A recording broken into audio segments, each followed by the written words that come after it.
The sum of product of elements of any row,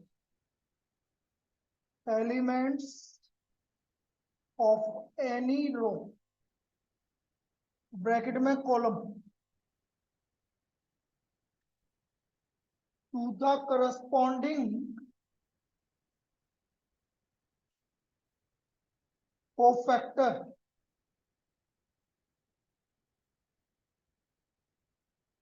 to the corresponding cofactor of same row, bracket में column, is equal to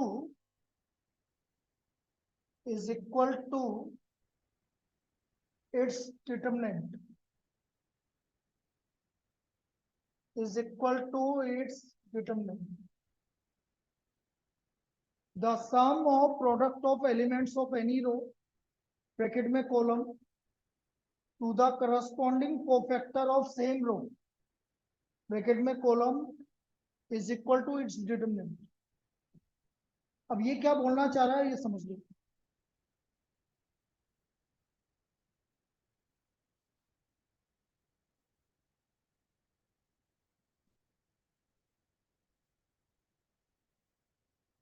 जैसे मैं आपसे बोल रहा हूँ ए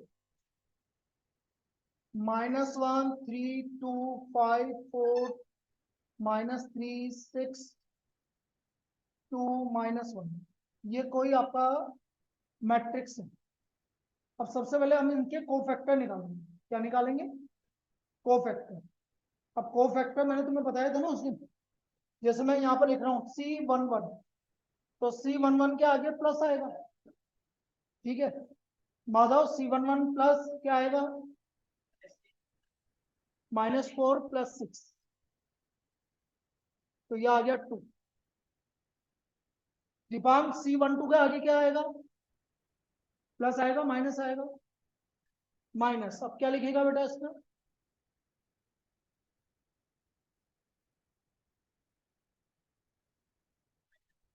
हाँ बिल्कुल सही है, -5 + 18, तो ये आ गया आपका -3 -13. फिर C13 क्या आएगा? प्लस,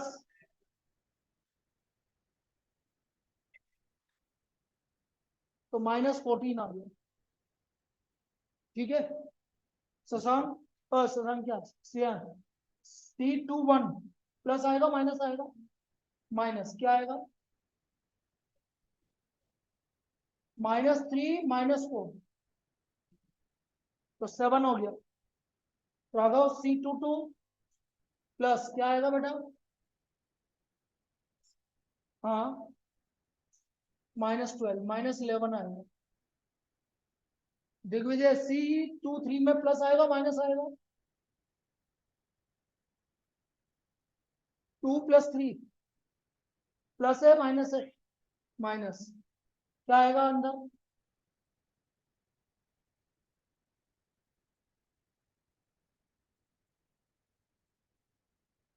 C23 आपको एलिमेंट दिखाई दे रहा है? C23 कौन सा है? कौन सा एलिमेंट है बेटा C23? -3. इसकी रो और कॉलम हटा दो, तो 4 एलिमेंट दिख रहे हैं तेरे को. इसकी ये रो हटा दी, ये कॉलम हटा दी, तो ये 4 एलिमेंट दिख रहे हैं. अब इसको ऐसे मल्टीप्लाई कर, -2 -18, -2 -18, तो 20 हो गया. आया? आ गया दिग्विजय कि नहीं आया? C31 बोल. पहले तो ये देख इन दोनों को सम कर कितना आ रहा? 4. ओड है इवन है? इवन है तो क्या आएगा? प्लस. अब ये रहा 31, इसकी रो और कॉलम हटा दी, 4 एलिमेंट दिख रहे हैं तेरे को. अब मल्टीप्लाई कर, -9 -4 मिलेगा. अब आया समझ में? ठीक. ऋषभ, C32 प्लस आएगा माइनस आएगा? माइनस आएगा. क्या आएगा? हाँ हाँ हाँ दोबारा देख. हाँ ठीक है, 3 माइनस 10 कितना आ गया 7।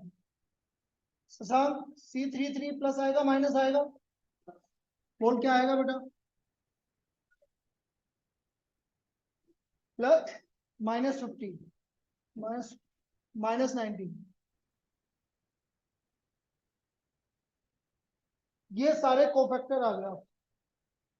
अब हमारी प्रॉपर्टी क्या बोल रही है, पहले इसको लिख लो, सभी लिख लीजिए इसको, फिर आगे बताते हैं। पहले इतना कॉपी कर लो।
अब देखो डिटर्मिनेंट ए क्या है, अपन पहले डिटर्मिनेंट ए जैसे निकालते थे वैसे निकाल लेते हैं फर्स्ट रो के रेस्पेक्ट।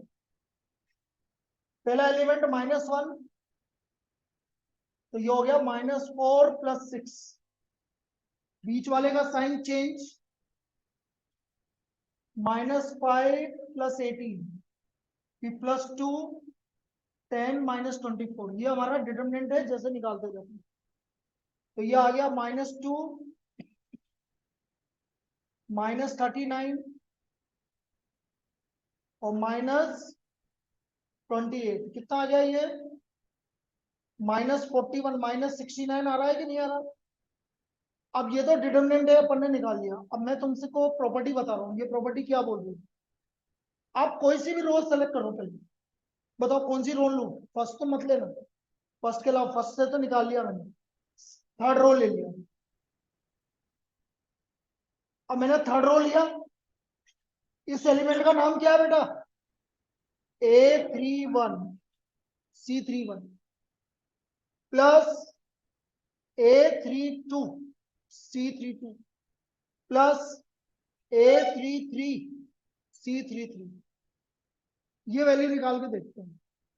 बोलो A31 की वैल्यू 6, C31 की वैल्यू -70, A32 की वैल्यू 2, C32 की वैल्यू 7, A33 की वैल्यू -1 -19। अब देखते हैं भाई, इसका आंसर -69 ही आएगा।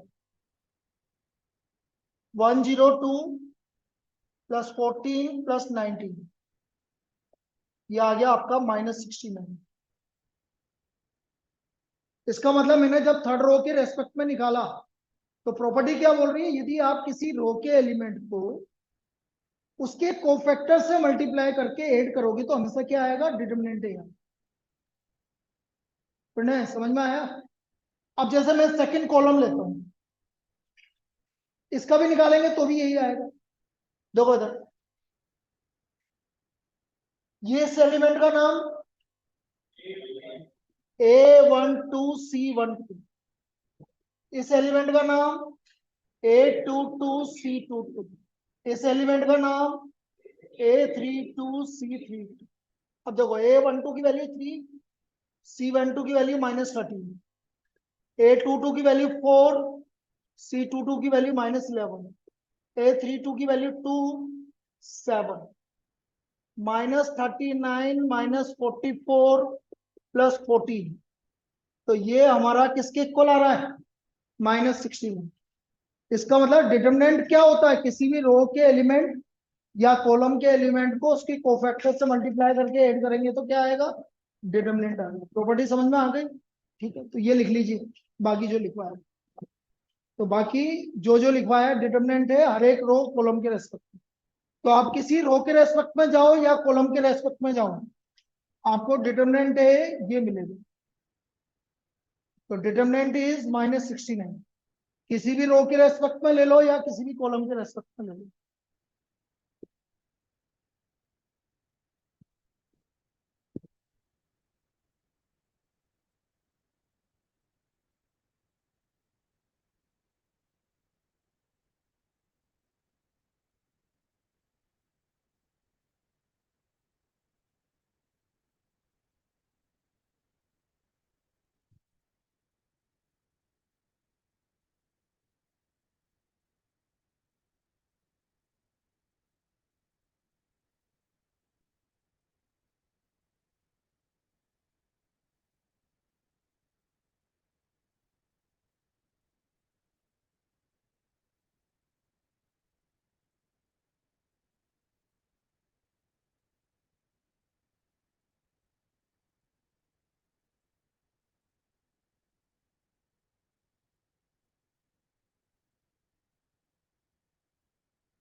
लिख लिया?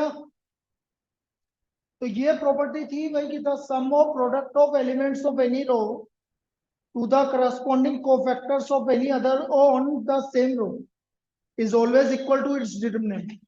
ये हमारी प्रॉपर्टी नंबर 7। अब property number 8,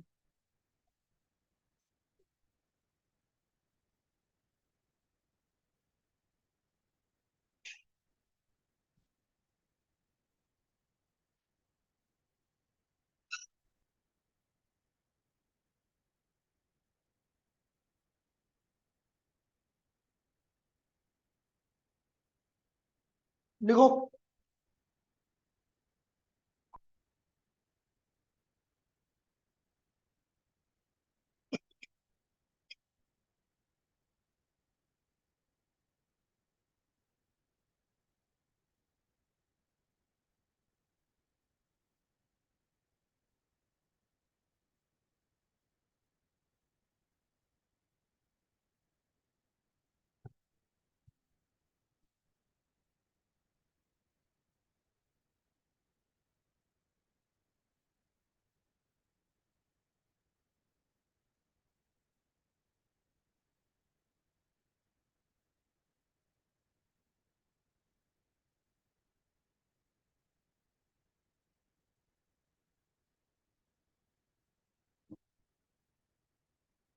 the sum of product of elements of any row to the corresponding cofactor of any other row column is always equal to 0, is always equal to 0।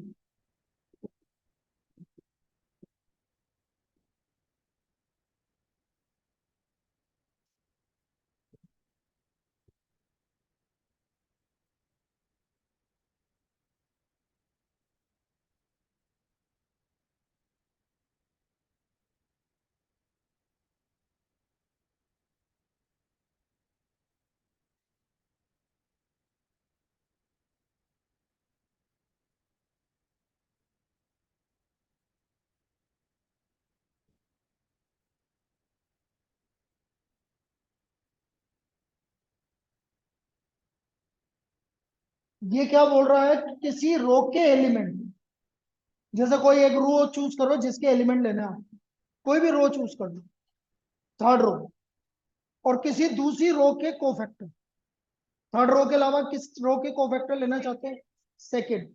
चलो देखो इधर, आपने बोला थर्ड रो के element A31, A32, A33, ये तो third row के element हो गए। और आपने बोला सेकेंड रो के कोफैक्टर C21, C22, C23। यदि मैं इसकी वैल्यू निकालूंगा तो जीरो आएगी। देखते हैं।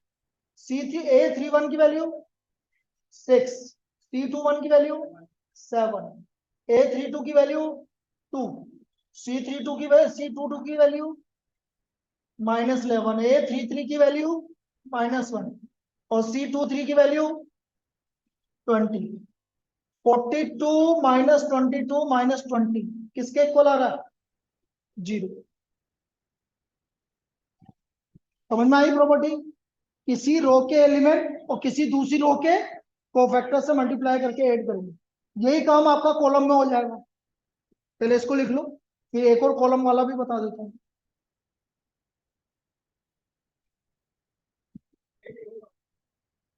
नहीं नहीं, ये उसी में लिख लो, सेम मैट्रिक्स में जो आपने वैल्यू निकाली उसमें लिख लो, इसलिए मैंने चेंज नहीं किया।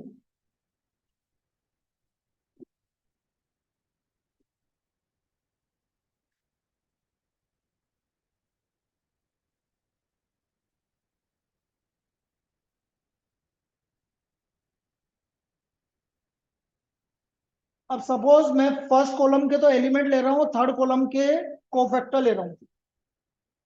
A11 C13, A21 C23, A31 C33, इसकी वैल्यू निकालो। फर्स्ट रो के एलिमेंट लिए और थर्ड कॉलम के कोफैक्टर लिए। A11 की वैल्यू -1,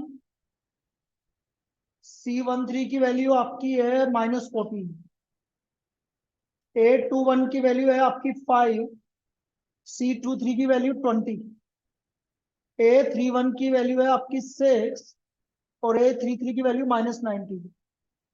1400 -114, तो this is equal to zero.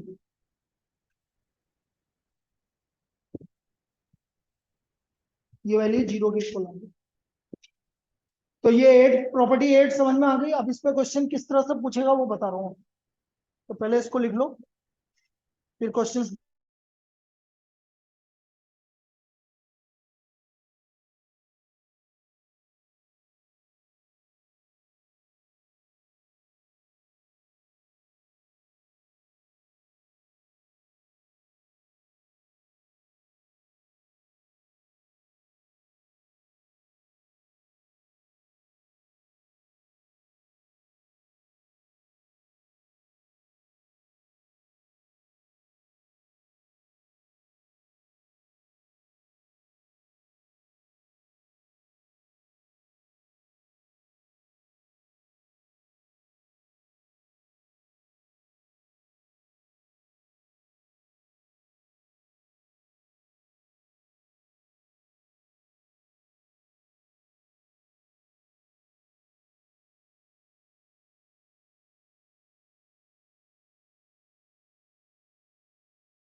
लिख लिया।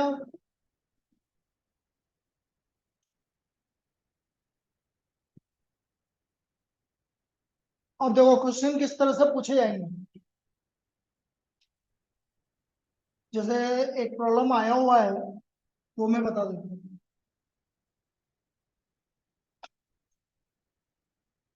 A is a square matrix of order 2. If A is a square matrix of order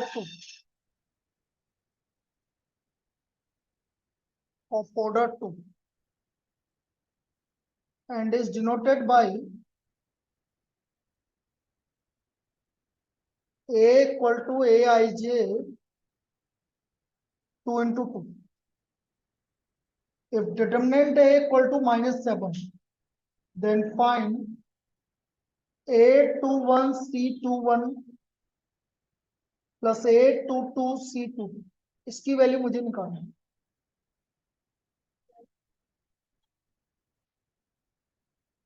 Determinant A equal to -7, then find A21 C21 plus A22 C22. इसका value निकालना है। अब मैं तुम्हें तो एक ट्रिक बता देता हूँ। ट्रिक क्या है बेटा, यदि ये दोनों सेम है, इधर देखो ये 2 1 है, ये भी 2 1 है, ये 2 2 है, ये C 2 2 है। तो जब सेम होता है तो हमेशा किसके इक्वल होता है? डिटरमिनेंट के इक्वल होता है।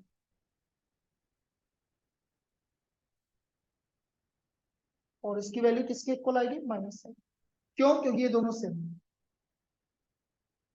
हुआ क्या? हुआ ये आपका मैट्रिक्स हुआ बेटा।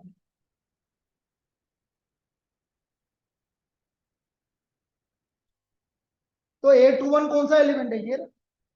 और A22 ये रहा। कौन सी रो है? Second row. सेकंड रो के एलिमेंट को किससे मल्टीप्लाई किया है? सेकंड रो के कोफैक्टर। तो हमेशा क्या आएगा? डिटरमिनेंट आएगा। इसलिए इसका आंसर डिटरमिनेंट है। यदि इसकी जगह ऐसा पूछता, A11 C12 plus A21 C22, अब ये दोनों सेम है क्या? इसका आंसर किसके इक्वल होगा? 0 के। इसमें क्या हो रहा है? फर्स्ट कॉलम के तो एलिमेंट आ रहे हैं और सेकंड कॉलम के क्या आ रहे हैं? परफेक्ट। दोनों मल्टीप्लाई करेंगे, ऐड करेंगे तो प्रॉपर्टी नंबर 8 लग जाएगी। यहाँ प्रॉपर्टी नंबर कौन सी लग रही है? 7 लग रही है। तो सेम आए तो डिटरमिनेंट आएगा, ट्रिक ये है। और डिफरेंट आएगा तो 0 आएगा। और यदि वैल्यू गिवन है तो वैल्यू रख के निकाल लेना फिर। यदि आपको जनरल पूछे तो फिर ये लगेगा।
इसके बाद लिखो applications of determinant.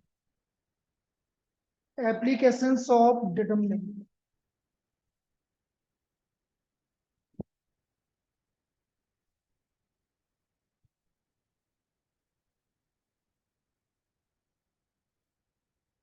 Applications of determinant.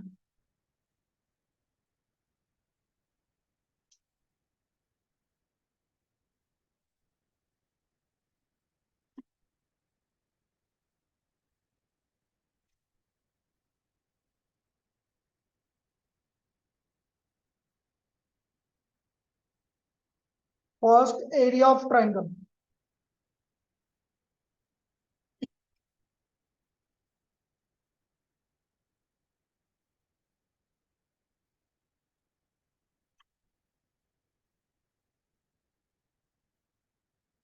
देखो area of triangle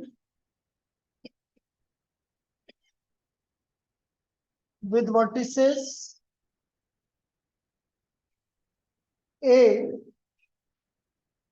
x1 y1, B x2 y2, and C x3 y3 is given by delta मतलब area of triangle half determinant x1 y1 1, x2 y2 1, x3 y3 1 square unit. Area of triangle with vertices A x1 y1, B x2 y2, and C x3 y3 is given by delta equal to half x1 y1 1, x2 y2 1, x3 y3 1. This is the area of triangle. क्या? Square unit.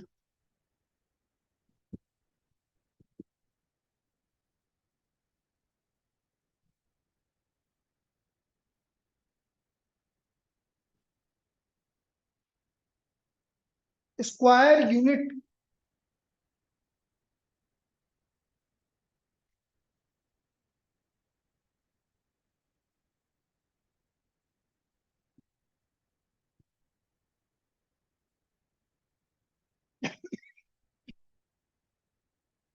लिख लिया सबने? Because find the area of triangle, find the area of triangle using determinant, find the area of triangle using determinant। वो बोलेगा using determinant, क्यों? क्योंकि हमने एक बार जो उन्होंने पहले स्टार्ट किया था उन्होंने पढ़ चुके हैं। किससे और निकालना था हमने? वेक्टर से। तो यूजिंग डिटरमिनेंट हैविंग वर्टिसेस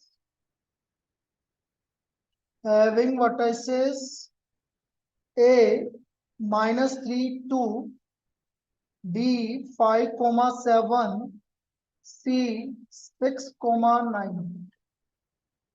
हमें एरिया ऑफ ट्राइंगल निकालना है जिसके वर्टिसेस ये गिवन है।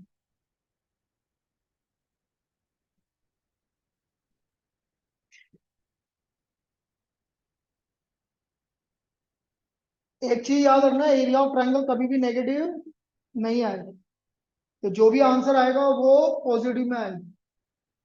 एरिया ऑफ ट्राइंगल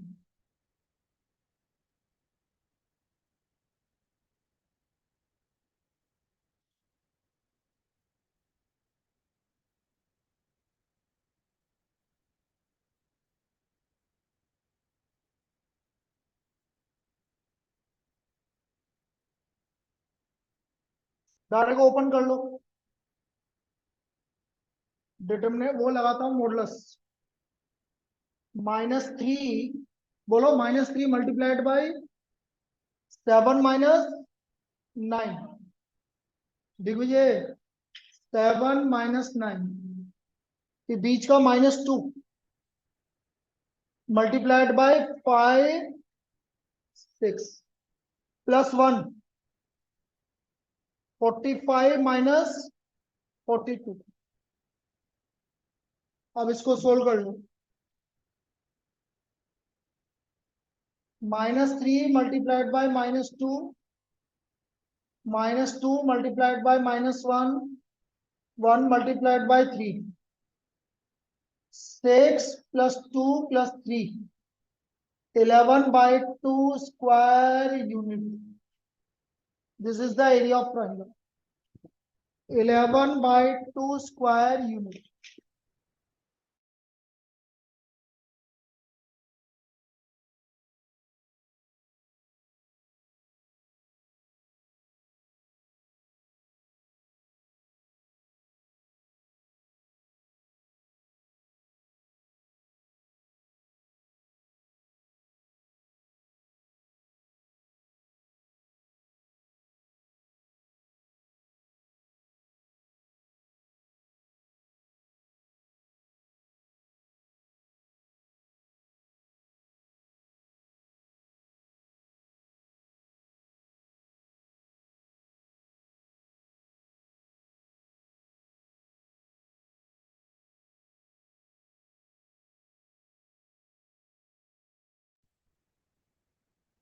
और लिखो, एक और क्वेश्चन लिखो। अब अननोन वैल्यू में आपको एक चीज ध्यान रखनी पड़ेगी इसमें। तो next problem,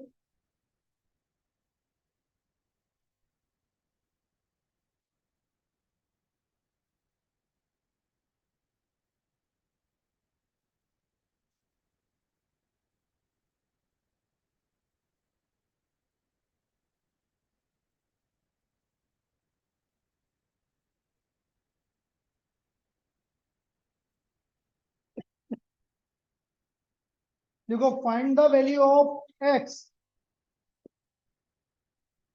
find the value of x if the area of triangle is, find the value of x if the area of triangle is 35 square unit. Area of triangle is 35 square unit with vertices, with vertices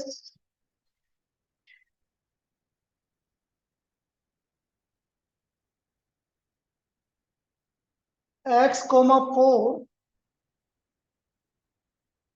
2 comma minus 6 and 5 comma 4. हमें x की value निकालनी है जिसके लिए area of जो triangle है वो आपका कितना स्क्वायर यूनिट है, 35 square unit area, 35 square unit 1/2 determinant of x 4 1 2 minus 6 1 5 4 1 equal to 35।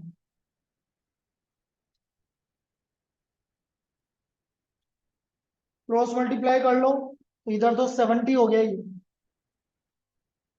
Modulus, ये 2 इधर जाके मल्टीप्लाई होकर 70 हो गया। x बोलो मल्टीप्लाइड बाई -6 -4, ये -4 मल्टीप्लाइड बाई 2 -5 और +1 मल्टीप्लाइड बाई 8 + 30 इक्वल टू 70।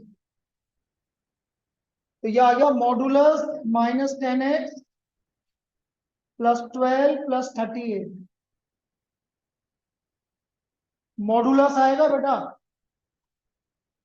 ये आ गया आपका modulus of -10x +50 equal to 70। जैसे आप मॉडुलस हटाओगे तो प्लस माइनस का साइन लगेगा,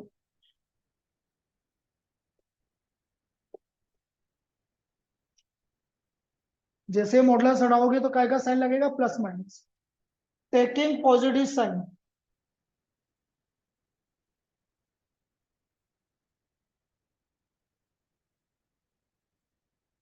-10x +50 इक्वल टू 70। तो बेटा x का वैल्यू -2 आ गया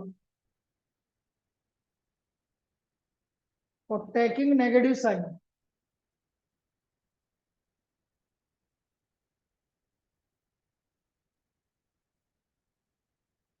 -10x +50 equal to -70।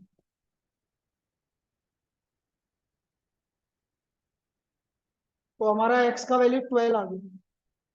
So these are the two values of 12।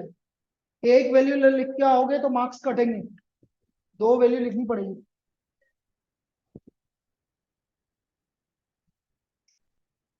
इसको ऐसे मत समझो, मैं तुमसे बोल रहा हूँ मोड एक्स की वैल्यू 4, एक एग्जांपल देके समझाऊंगा। तो बेटा x की वैल्यू +4 भी हो सकती है और -4 भी हो सकती है। यदि मैं x की वैल्यू 4 होगी तो भी 4 आएगा, इसलिए मैं प्लस माइनस में बना। आ गया समझ में? ऐसे समझो।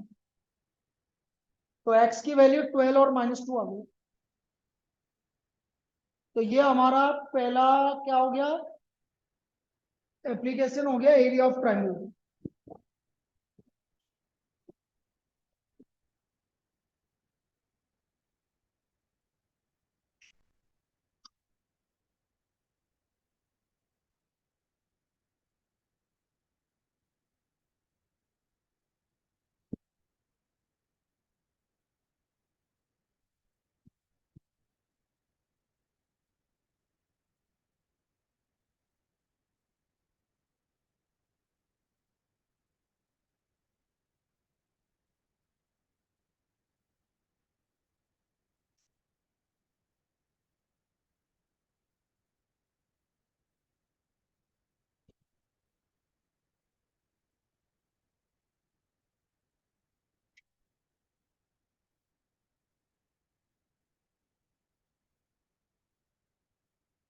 Now application number 2.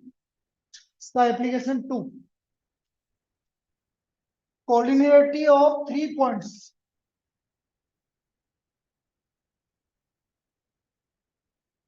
Collinearity of 3 points. जब 3 पॉइंट्स कोलिनियर है. Collinearity of 3 points.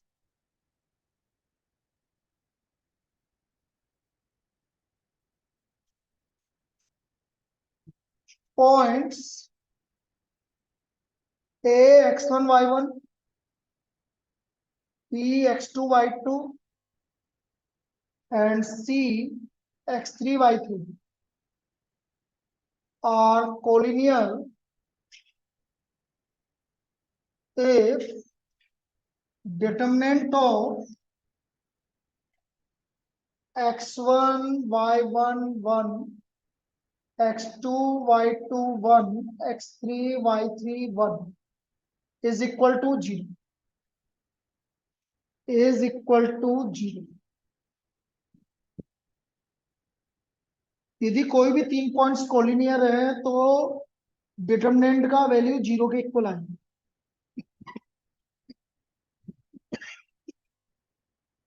x1 y1 1, x2 y2 1 और x3 y3 1 is equal to 0. यदि 3 पॉइंट्स कोलिनियर है तो 0 आएगा.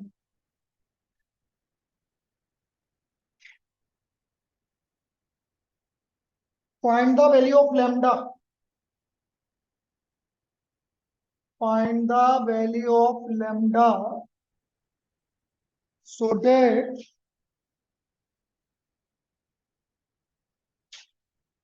the points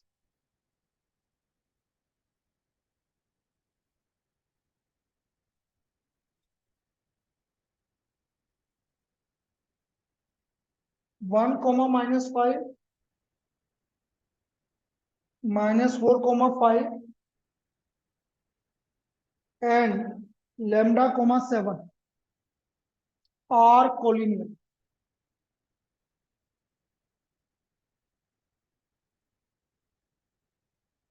यदि ये 3 पॉइंट्स कोलिनियर है तो हमें लैम्डा की वैल्यू निकालनी.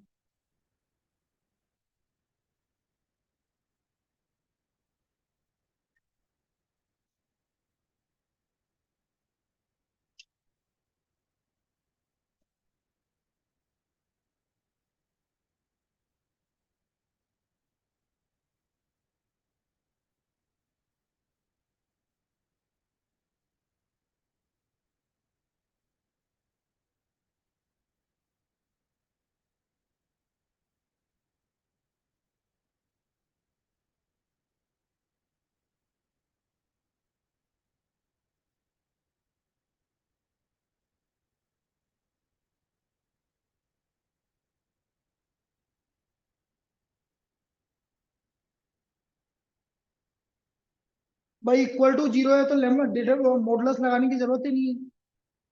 भाई मॉडुलस तो तब लगाओगे ना जब आगे कोई वैल्यू होगी. 0 पे तो 0 का प्लस माइनस एक ही बात है. तो 1 मल्टीप्लाइड बाय 5 -7, फिर -5 का +5, -4 माइनस लैम्डा.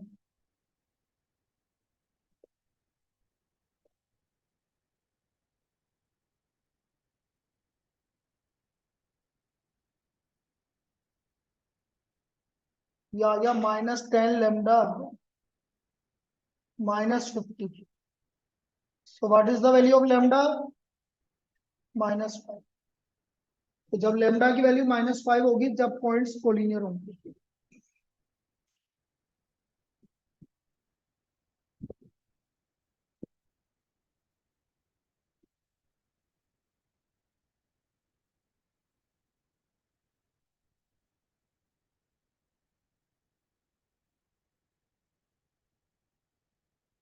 बोलो.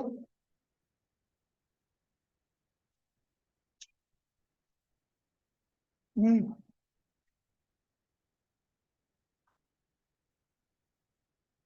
किसमें? देख इधर.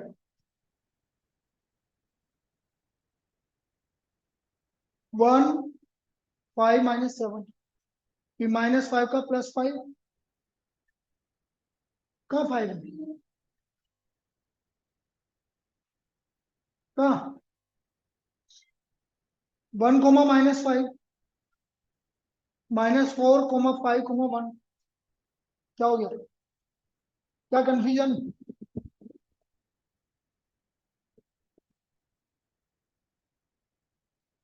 लिख लिया चलो एक और लिखो if the points a comma 0 if the points a comma 0 0 comma b and 1 comma 1 and 1 comma 1 are collinear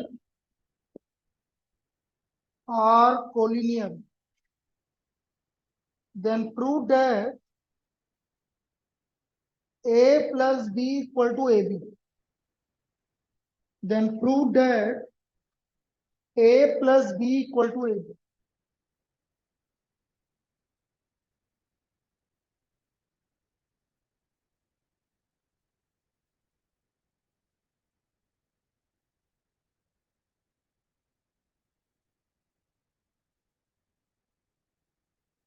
points a 0 0 b 1 comma 1 are collinear so therefore a 0 1 0 b 1 1 1 1 equal to 0 a b -1 बेटा ये तो 0 है इसको लिखने की जरूरत ही नहीं है आगे लिखोगे तो भी कोई मतलब नहीं और +1 0 -b तो ये आ गया ए बी -a तो देखो ये प्रूव हो गया A B equal to a plus B A B equal to a plus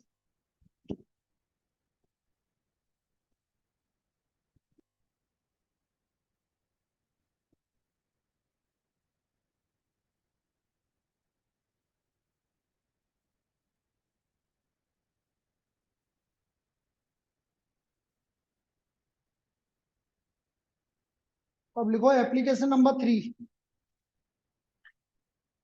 काफी है एक्सरसाइज देखो नई बुक में तो 4.2 और पुरानी बुक में 4.3 बहुत छोटी एक्सरसाइज है वो करके लानी है नई बुक में 4.2 और पुरानी बुक में 4.3